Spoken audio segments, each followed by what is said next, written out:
Can you share a bit about what your mental health experience has been like as an Asian person?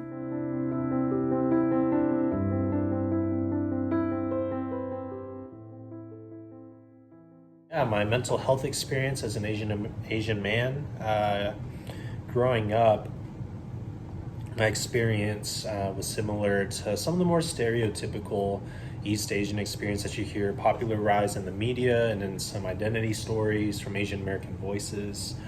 I have a lot of the same stories with white kids in elementary school going, "Ew, what's that smell?" to my mom's home cooked food that I brought for lunch.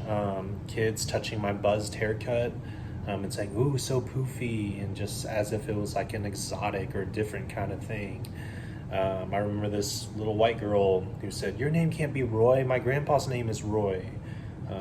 Talk of slanty eyes, the ching chong, ling long, ting tongs. In history class, I remember learning about Pearl Harbor and that the Japanese deserved the incarceration camps. I remember learning about the Chinese folks who worked on the Transcontinental Railroad, but only as this like a little footnote in the lesson, you know.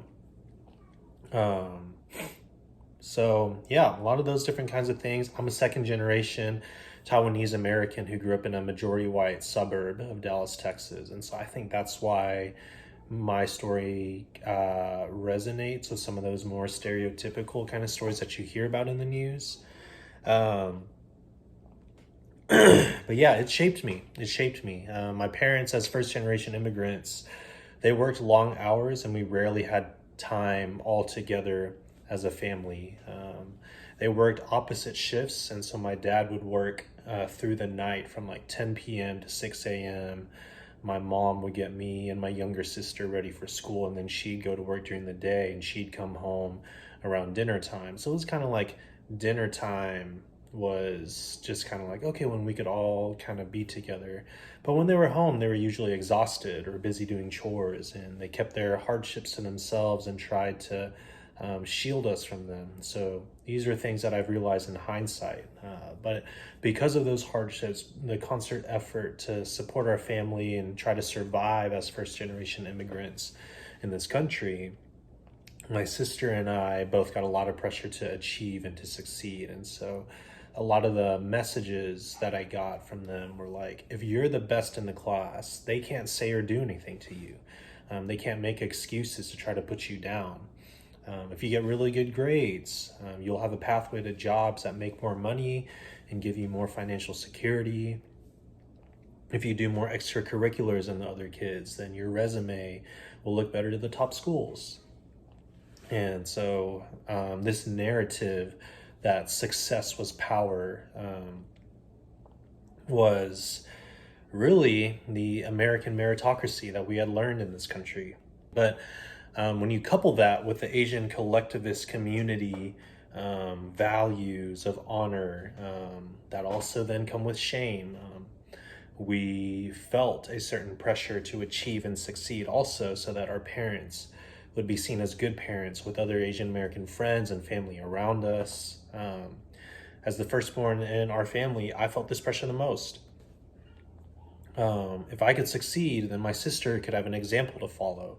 And then our younger cousin would have an example to follow. And then people in our extended family who might want to come to the United States, they would have an example, being able to see that, hey, we can do it, you know? And so I couldn't say no. There was all this pressure. And I had to be very guai. And guai is a Mandarin word that means like a mixture of like, you're good and you're well behaved. You don't make problems. You're someone that the elders approve of. And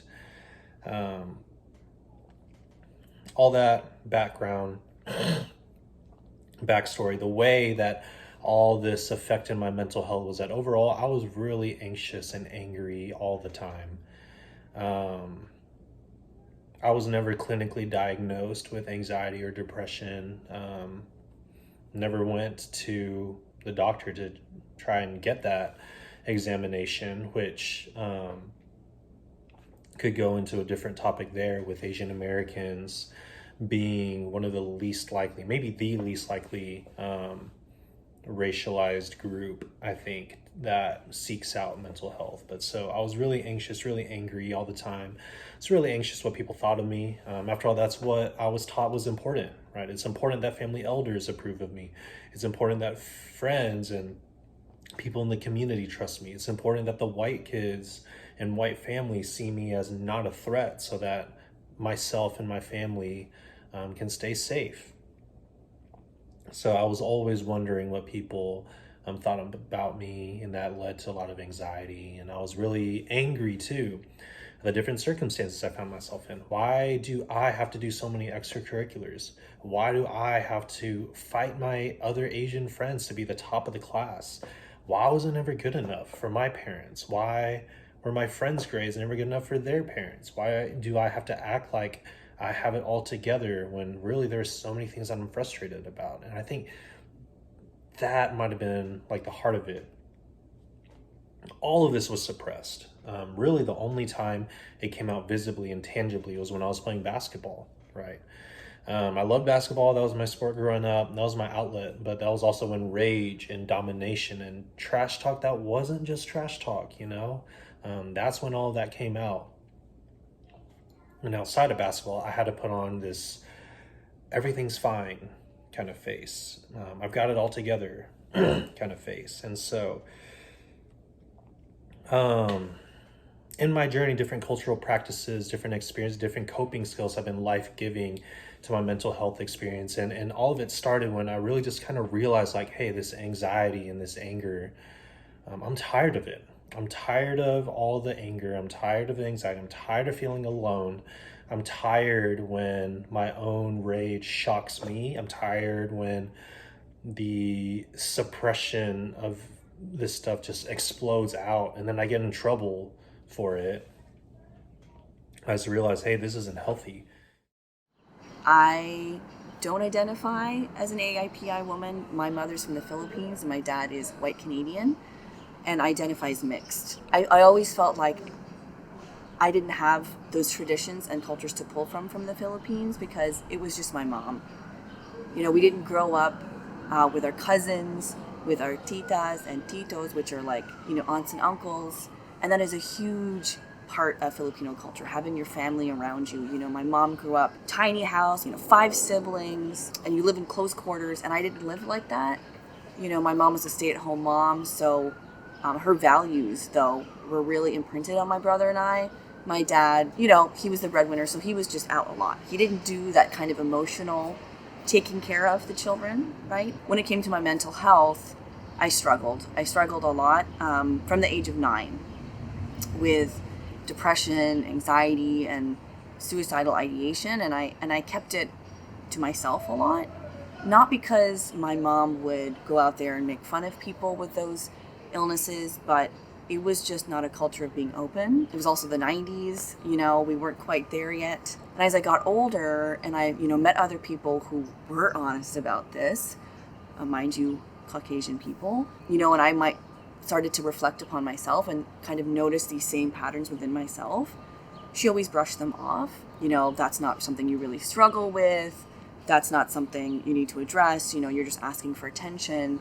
And it was hurtful, but I also have had some time to see that it came from a culture in the Philippines of, almost like in the States, pull up yourself by your bootstraps. I'm Canadian, might not be getting that right. But it was like approaching it as a practical thing and seeing as like that doesn't help you with the reality of living on the ground.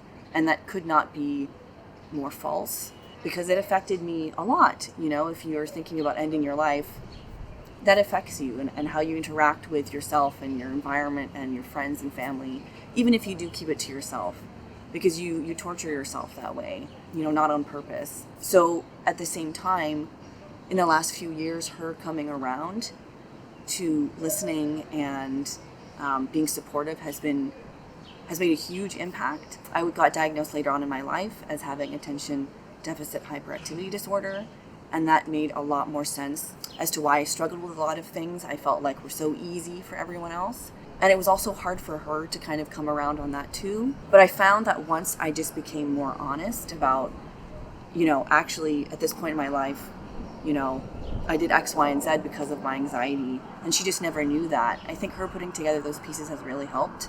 And as much as I say, it's hard for me to identify as being Filipina, having my mother on my side, having that family support has been so crucial to my state of well-being. I'm not there yet. There's never a there to get to, but I have a lot more peace now, a lot less, almost no negative self-talk. I still struggle. I will always struggle having ADHD with time management, that kind of thing, but I'm a lot more at peace. I'm a first-generation Korean immigrant. The first generation means that the culture and education of the person's home country are very deeply embedded in the person's life.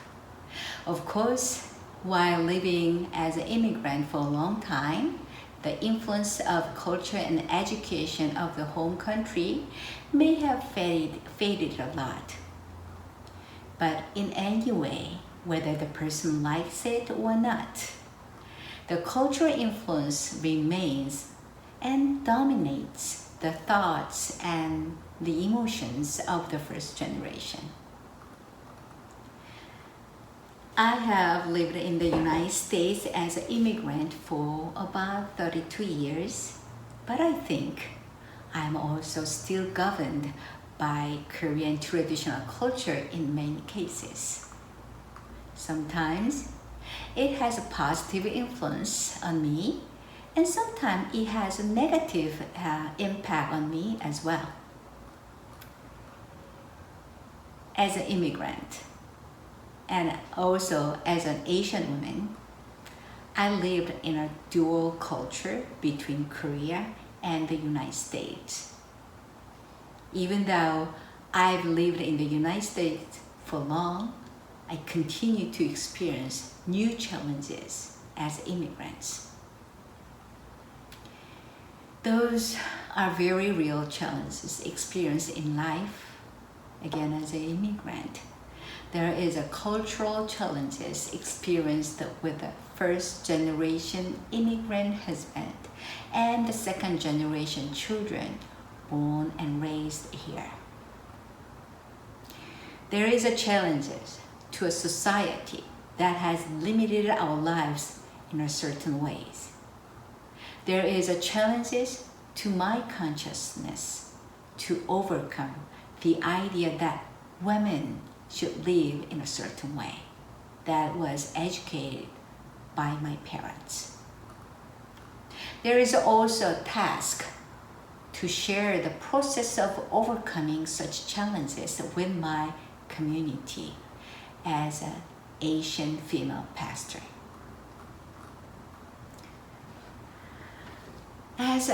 As an Asian woman of the first generation of immigrants, I think I am also very influenced by the culture of my home country. Like I said, my parents were traditional Koreans who kept the very conservative traditional culture of Korea. Such parents' education and culture have given me a deep and great influence since childhood. My parents taught me that women should always be careful in what they say and what they do, and that it is always right to be patient and humble. It is changed a lot now, but it was an era when women, no matter how much they studied, demanded that once they got married and started a family, everything should be focused on family. Like I said, there are positive influences of my parents' traditional education. One of them is training to learn wisdom through listening to others. It is about the patience to understand other people before I say what I want to say. Even if I have a lot to say, I learn the wisdom of controlling my emotion, my ego, taking a step back, thinking and trying to understand them. It is sometimes not easy to listen to others, but it is very important wisdom to form a community. And I think it has a positive effect on my mental health. Holding my thoughts and listening to others doesn't mean I never say what I want to say. While listening to others with patience, I learn the wisdom of how to convey what I think well. I think this is the positive influence my parents' training has had on me. Living under the protection of my parents was a good protective barrier for me, and I could have a sense of stability. On the other hand, it was not easy to accept that everything about me was still decided under my parents' sovereignty. So, in my first few years in America, I enjoyed both the freedom to decide and take responsibility for everything in my life, and the fear and joy of becoming a real adult.